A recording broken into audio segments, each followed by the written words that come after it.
Colorado is taking steps to keep other states from hunting down women who come here for abortions.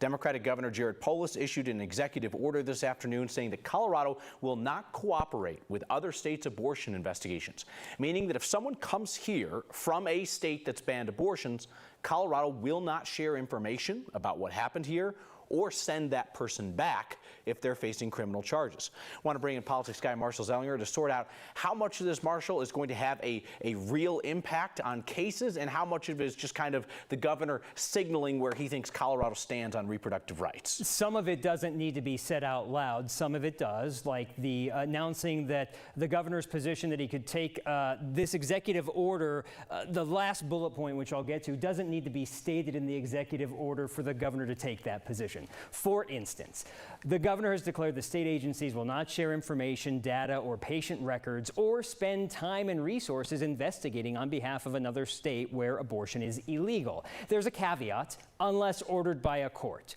He has directed DORA, the state department that handles professional licenses, to create rules that make it clear that no one's license, like a medical license, will be at risk for helping someone access abortions. And he says he will decline requests for arresting and extraditing someone who came here for abortion access from a state that restricts it.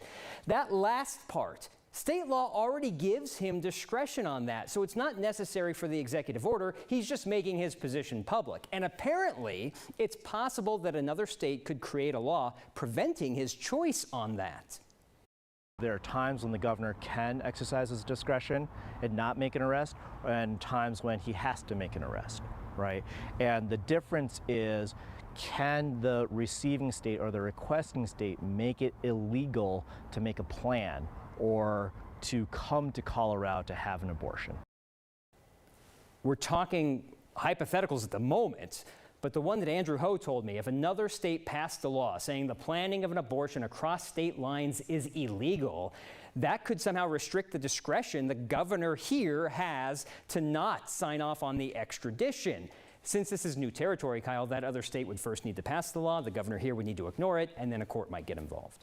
But we see these cases playing out in the news now, Marshall. We see the situation in Texas where people are on the lookout for other folks that they think might be involved in providing abortion care. We see cases across state lines, like that 10-year-old in Ohio who was raped, and her family took her across state lines to Indiana for abortion care. In cases like that, if the first state wanted to charge somebody, Colorado's saying, we'll throw up any roadblock we can. Sure, and it's very clear that if the person is in the home state where it's already illegal and does it there and then runs to Colorado for protection, the governor is restricted in not sending that person back. The governor would probably have to send the person back. But if the person comes here where it's legal, that's where the discretion comes in. But if another state starts creating new laws, it's uncharted territory. All right, Marshall, thank you.